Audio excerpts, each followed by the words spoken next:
This is really something that close to a third of the states in this country have now adopted in some form or fashion. And as the people here in North Carolina were looking at other states that have put in place this model, I had the opportunity to interact with some of the board members who oversee this organization, and that's what led to the conversations, which ultimately led to me getting the real honor of moving here to North Carolina. Before I get into anything about the organization, I mean, North Carolina had always been one of those states that, whether I was in Ohio, whether I was in Missouri, looking at it as a competitor state in this type of economic development, specifically the work of attracting new employers and persuading companies to set up operations in a state. North Carolina had always seemed like a very formidable competitor state. Fast-growing state, good demographic, very well known for their strengths in educational infrastructure, certainly a state that was benefiting a lot from this whole boom that the entire Southeast United States has experienced over the past several decades. And then perhaps most importantly in the eyes of many, just a quality of life and a quality of place that you can't discount the importance of when you're trying to get your economy to grow or you're trying to get companies to locate there.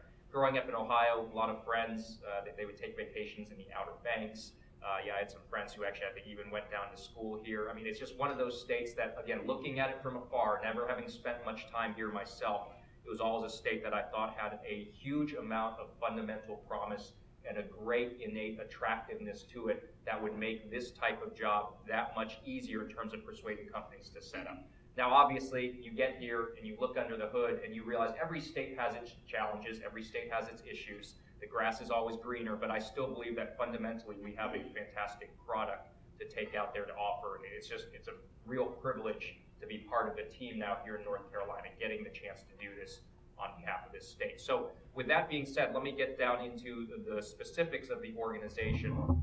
So we're the Economic Development Partnership of North Carolina. The organization was set up in October of this past year. That's when we officially opened the doors, and that's when the responsibility for the work that we do was officially handed off from the North Carolina Department of Commerce to this new public-private nonprofit organization. And the work that we do, it's economic development, but what is economic development? In my 17, 18 years on the job, to me, economic development is about what role that we can play in trying to drive private sector investment and private sector job creation. Ultimately, that's kind of the end result that we're aspiring to achieve through the work that we're involved in, but how do you go about doing that? And that speaks to the specific functions that this organization has been tasked with. So I like to describe what we do as breaking across 5 different areas of economic development activity, all of which are important to a state and all of which are certainly important to regions and to specific local communities. Really, if a community or region, if a state isn't trying to put their best effort into all of these 5 functions, they're definitely shortchanging themselves for full economic growth opportunity. But the 5 things that we do, of course, the most high-profile part of what this organization has been associated with is something that we call business recruitment. But that's basically our efforts to go out there and compete for and lure new corporate operations to the state of North Carolina. The types of corporate operations that we're focused on typically are things like headquarters, research and development, that could be on a IT side of things, that could be life sciences, but it's that type of function. It could be manufacturing. That's certainly a lot of what we're involved in, is trying to attract certain types of manufacturing. Food processing, you look at something like what Morinaga is doing, right? I think that's right here in the county, right? So Morinaga, that type of facility, that's the type of corporate operation we may be involved in trying to persuade to locate here as opposed to somewhere else in the United States. Distribution centers, data centers where these big computer servers are stored, they house all this stuff that crosses through our cell phones. Those are the types of corporate operations that we're involved in trying to persuade and attract to North Carolina. Now, we aren't going after such operations as retail. It's not like we're trying to attract a new McDonald's to town or a new Best Buy or something like that. We're not trying to attract healthcare institutions. We're not trying to recruit educational institutions. Those are operations that are typically driven by a whole different set of criteria. We're really, when you look at the types of industry and businesses that we're involved in trying to recruit, the kinds of corporate operations we want to attract to North Carolina, they're really the types of operations that have some pretty broad latitude over where they decide to put themselves. And so that's what makes it a very competitive nature, is that the types of manufacturers or headquarters or data centers that we may be competing for, they really could locate in just about any place within the United States or certainly within the Southeast region. And that's why we're trying to spend resources on competing to attract those. It's not a given that those companies are going to set up operations here in North Carolina. Whereas something like a retail, if Walgreens or CVS puts down a retail store, they're following the rooftops. They're going where their population or market base is. Very different with a lot of the types of companies that we're trying to recruit to locate here. So business recruitment, that's one of the things that we're responsible for doing, but it is probably the most high profile of the work that we're doing because business recruitment tends to be the sexiest part of economic development, for lack of a better word. It's the type of economic development work which usually results in someone getting to cut a ribbon, someone getting to sink a shovel into the ground, someone celebrating a new company coming into the market, and that type of result is met with a lot of fanfare and a lot of publicity, and therefore it makes it a very high profile part of the economic development world.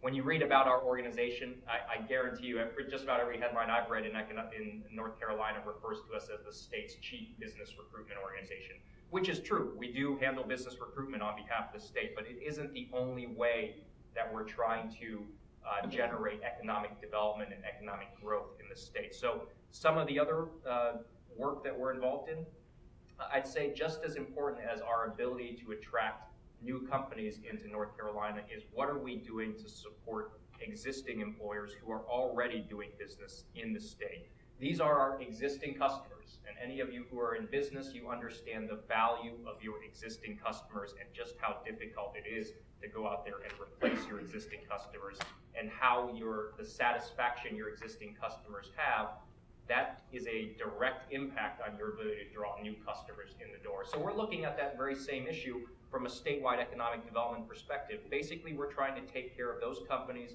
who have already invested in or created jobs in North Carolina. Again, along those very same types of sectors that we're trying to recruit, that's where we're concentrating our efforts on taking care of existing industry. So we're calling a lot on companies who are headquartered here or who have major manufacturing operations or some other similar type of corporate operation going on here. We're calling on those companies through a network of field offices around the state, making sure that these existing employers who already have roots in North Carolina's communities continue to be satisfied with the business climate, continue to feel like they have the resources and support they need to keep their doors open, but also hopefully to grow well into the future. We know that our ability to recruit new companies to North Carolina is directly correlated to how satisfied our existing employers are with their experience in doing business, hiring employees, making money here in North Carolina. So we always want to make sure that those existing companies feel like they're getting as much in the way of support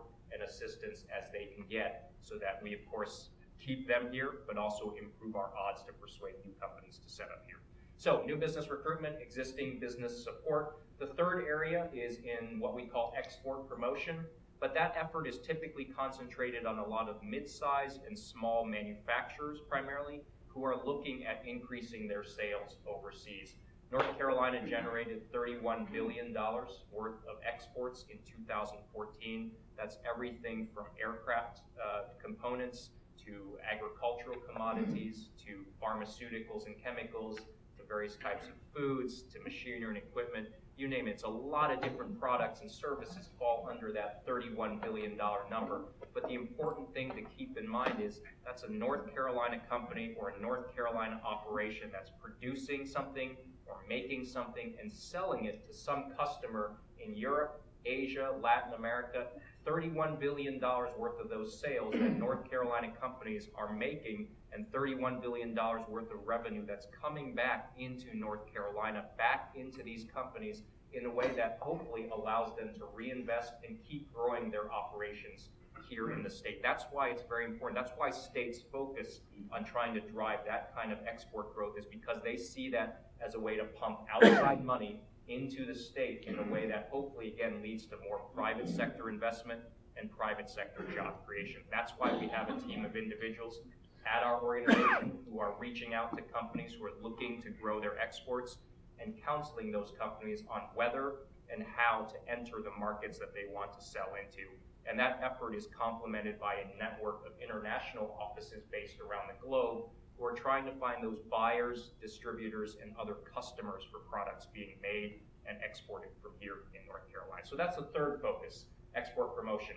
Fourth area, everyone knows the value of small business, certainly chambers here, of course, want to embrace what small businesses do for the community. Same thing at the state level. There are a lot of great resources out there that assist with this idea of how businesses get up and going and become valuable contributors to the local and state economy. Of course, you've got chambers of commerce at the local level spearheading that effort, but you also have groups like the Small Business Development Centers and the Small Business and Technology Development Centers. These are two state-funded resources that help companies with things like business planning or market feasibility studies. You also have a great group around the state called the Council for Entrepreneurial Development, also another great resource for fostering that early stage business formation that's so important to a lot of states in this country.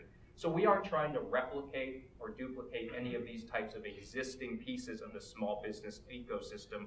What we're trying to do is add value to a certain part that has to do with what companies have to look at when they're getting set up in North Carolina. So we have a small team inside our organization called Business Link North Carolina, but it's 4 individuals, and year-round they essentially run an in-house call center where they're fielding something to the tune of 15,000 phone calls a year from an individual who is looking to start a business here in North Carolina. And this could be any kind of business. It could be certainly a technology-themed business, but it's just as likely to be someone who wants to start a cupcake bakery or a yoga studio or something. They want to start their own business, and they're looking for advice and counsel on what paperwork do they need to complete, what permits and licenses do they need to get operational and compliant here in North Carolina. So that's what our 4 people do internally. They field those kind of inquiries all the time to help make sure that these individuals know what they need to do just to set their businesses up. And then of course, we're referring a lot of these individuals to the rest of that ecosystem, be it their local chamber, be it the small business development centers, to provide them any of that additional technical assistance that they may need in taking their idea to a fully formed business that hopefully puts people to work well into the future. So that's our contribution to the small business formation piece of our economic development efforts. So new business recruitment, existing business support, export promotion, small business counseling. The last piece, but certainly not the least important, is tourism. Certainly I think Orange County is one of those areas that benefits a lot from visitor spending.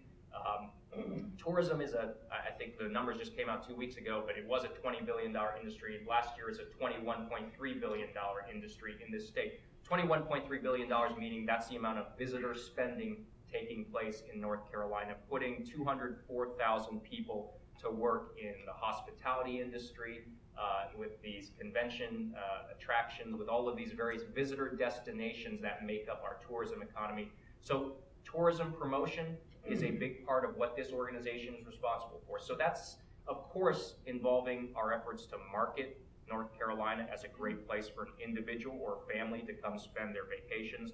But it could just as much mean our efforts to attract conferences, conventions, and other similar meetings so that they take place here and bring that outside spending in. Amateur sports tournaments, we have efforts focused on working with communities to attract that to their areas. Again, many of you who have children, if your children are involved in athletics, you know that when they travel for some of these different sports tournaments and you go with them or the rest of the family goes, you know that's a great way for a community to attract outside spending into their area in a way that puts money in the coffers of hotels, restaurants, and other nearby attractions. Film and TV production, that's also part of that tourism economy here in North Carolina, so we have efforts focused on growing that as well. Again, all of that makes up that $21.3 billion worth of economic impact that tourism has on the state's economy. So we of course want to do our part to keep growing that piece of the pie. So that gives sort of a broad overview of the work that the group is doing, and as I tell a lot of different audiences, when you look across that scope of 5 responsibilities, be it tourism, export promotion, business recruitment, or whatnot, the common thread that you see through a lot of these activities is it's essentially marketing and selling. We are responsible for marketing and selling North Carolina as a place. Our audience one day may be a corporate executive or a business owner who's looking at where to set up their new operation. That's certainly a big part of who we're marketing to and who we're touting the North Carolina message to. We're also selling North Carolina to that family who's looking at where they plan to spend their summer vacation. Again, that's another customer audience that we're responsible for marketing North Carolina to.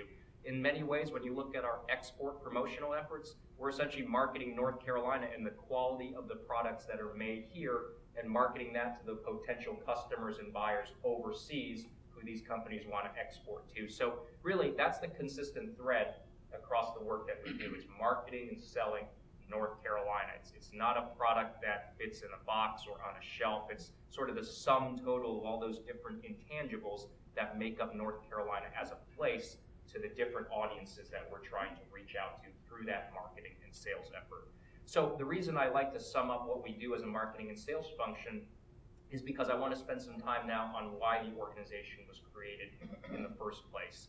And I really think there's three big reasons why 15 other states and now North Carolina moved down this path of taking functions that used to be housed within the public sector and moving them towards one of these public-private partnership models.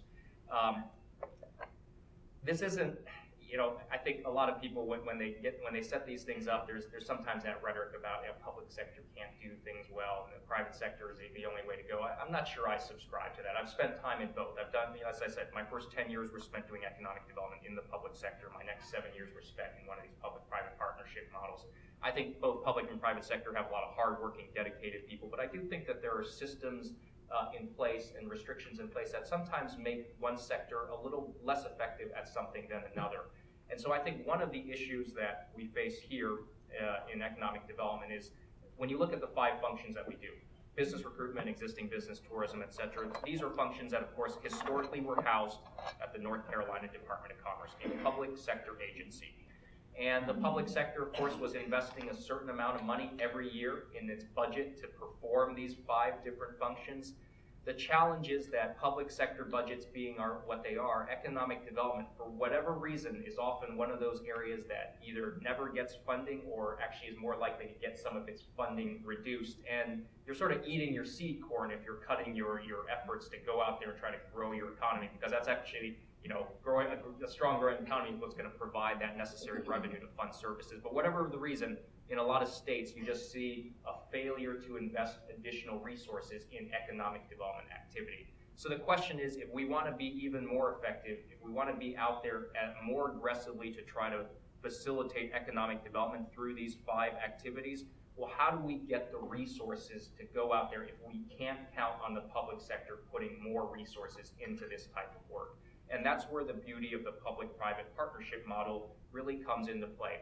The state of North Carolina was spending something in the neighborhood of $17.5 million a year on these 5 functions that they've now handed off to this new nonprofit. And that's great. That's still a sizable amount of money when you consider what we're responsible for doing.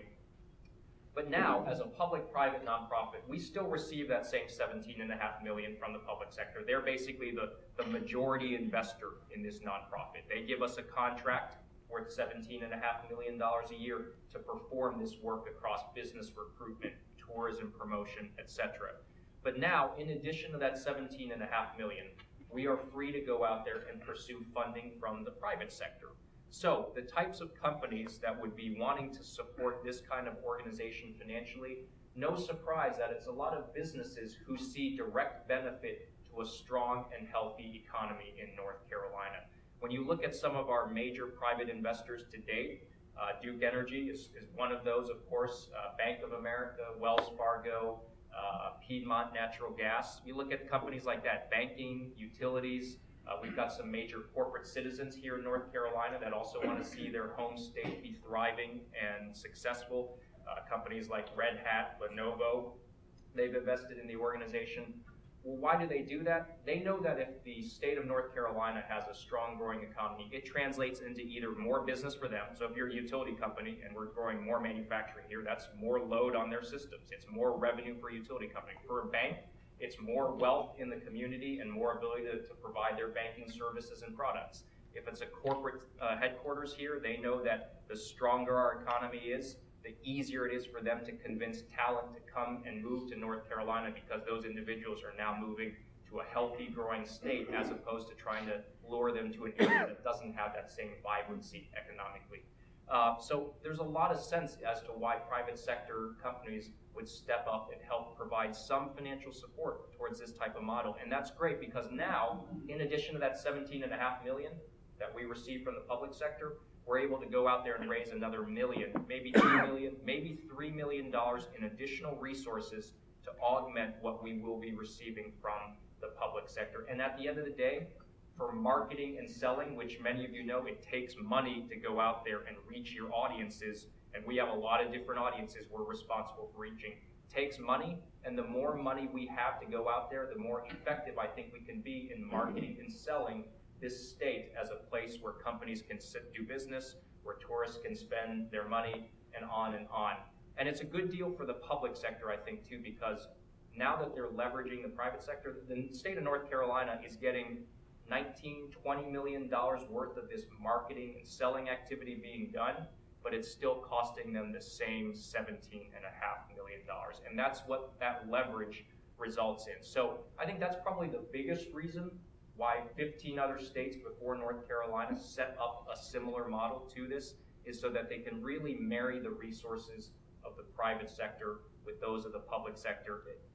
It is too important, I think, of work to be done to just rely on one sector's efforts alone. And so I think we won't be the last state to go down this path. I know Illinois is looking at this already, and I'm sure they won't be the last either. It's one of these growing trends occurring at the state level. It's happened for a very long time at the local level in economic development, but really it's only just been in the past 5–10 years that the concept has picked up a lot of steam at the state level all across the country. So just a couple other reasons why I think they set up this new nonprofit. Sometimes in the public sector, and any of you who are coming from the public sector, you probably sympathize a bit, there are some systems in place that can make it a little bit difficult to be effective when it comes to marketing and selling. And I think one of the examples I like to cite, at least during my time with the state of Ohio, was when budget times were lean, which was more often than not, you would do things like impose a travel freeze on all employees. So it's a cost-saving measure. But you can imagine if your goal is to go out there and market and sell your state, and you're trying to reach a lot of audiences who are not within your state, you can imagine how a travel freeze probably crimps your effectiveness in going out there engaging with your target audience. On another area, compensation, that is always one of the challenges for whatever reason that the public sector has to face.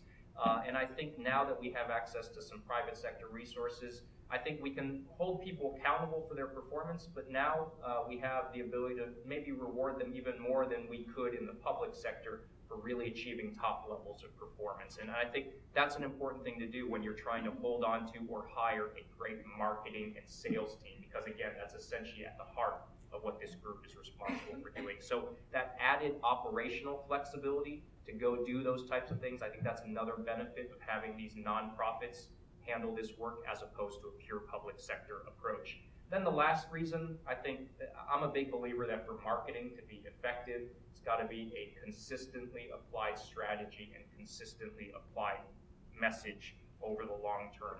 And I also think because of what we're doing, whether we're selling to a company, whether we're selling to travel agents or tour operators or meeting planners, we depend a lot on relationships with people who are on the customer side of the table. Any of you who are in business, you understand that your ability to be successful in selling is very much a function of that strength of relationship you have with your customer. It's no different from where we sit. We have relationships on the business recruitment side, on the tourism marketing side, on the export buying side. Those relationships matter, and the longer we can have those relationships, the more likely we are to be successful in our work. Why does that matter? It matters because when you try to do this kind of marketing and selling work within the public sector, what happens at the state level in the public sector? Administrations change. Governors change. Secretaries of Commerce change even more frequently. I know during my time in Missouri, in my last 3 years there, the Secretary of Commerce equivalent in Missouri changed 5 times in 3 years. Governor didn't change, but that position, that's a very high-stress job. In case none of you ever met a Secretary of Commerce, you're getting it from all different sides. But when you have that kind of predictable, regular turnover, at the governor's level, at the commerce secretary level. What happens is each incoming group, there's an overwhelming temptation to mix up the strategy altogether or to make wholesale changes to the way the state is out there marketing itself or executing its marketing strategy. So there goes your consistency in terms of how you apply marketing strategy. And of course, by virtue of having that turnover, you immediately sever any relationships that you've been able to forge on the selling side of things. I think states have looked at these public-private partnership models as one way of maybe mitigating the impact of that predictable, invariable turnover that will happen within state government and the public sector. So it's no guarantee, but by taking these functions and moving them 1 degree outside the public sector, hopefully that improves the odds of having that more long-term, consistently applied marketing strategy, and certainly having more continuity in those sales relationships, both of which I think are very helpful in improving the odds of success. So leverage of private sector resources, more operating flexibility, and then longer-term continuity and consistency of the sales and marketing approach. Those are the 3 big reasons why I think a third of the states in this country have gone down this path of essentially setting up these public-private partnerships to address state-level economic development. So the organization, as I said, we're not too big. Considering the scope of what we do, we have 55 employees at the moment. Most folks are at the main office in Cary, but we have a number of field offices based around the state. Those field offices are primarily engaged in calling on existing employers and providing that existing industry support that I talked about. Harry Swenson here is a member of that existing industry team. So Harry is spending a lot of time within this particular region. He's responsible for the area that encompasses Orange County, working with folks like Steve Brantley, working with Steve's counterparts in other counties, just making sure that we're calling on a lot of those key employers and making sure those employers have whatever support they need to stay successful and keep growing here in North Carolina. That team of 55 individuals, again, as I said, that's augmented by a network of international offices in Europe, Canada, Mexico, China, Japan, and very recently Korea. These are offices that perform any number of functions. We have some offices that are focused on driving visitor spending on the tourism side. So individuals in Germany, the UK, and Canada who are basically trying to get North Carolina on the itinerary of US destinations with travel agents and tour operators who are aggregating tourism spending and sending it over to the US. We want those tourists coming here as opposed to somewhere else when they're visiting the United States. We also have international offices that are focused again on the export side. They're trying to find buyers, customers, and distributors for exports that originate from here in North Carolina. And then of course we have international offices focused on luring foreign direct investment from these markets into North Carolina so that when these companies are choosing to set up operations in the US, we want them to look at and locate in North Carolina before anywhere else. So that's a little bit of how we're set up. Again, budget-wise, 19 million, give or take. Board of directors that's comprised from all over the state, primarily business leaders, business owners, and the like. So again, very new organization. These first few months on the job, I'm getting the wonderful privilege of seeing the great state and having a chance to explain to audiences like you all what we do and why we were set up in the first place. So with that, hopefully that gives you a little bit of a deeper understanding of this new organization that's been talked about so much for the past couple of years. As you can see, it's pretty straightforward. We're out there marketing and selling this place that we all live and work in, and we're trying to make that seem like the best possibility for any company, tourist, or export buyer that's out there looking at doing business with North Carolina. Okay, thank you, Sarah. Appreciate it. Yeah, thank you very much.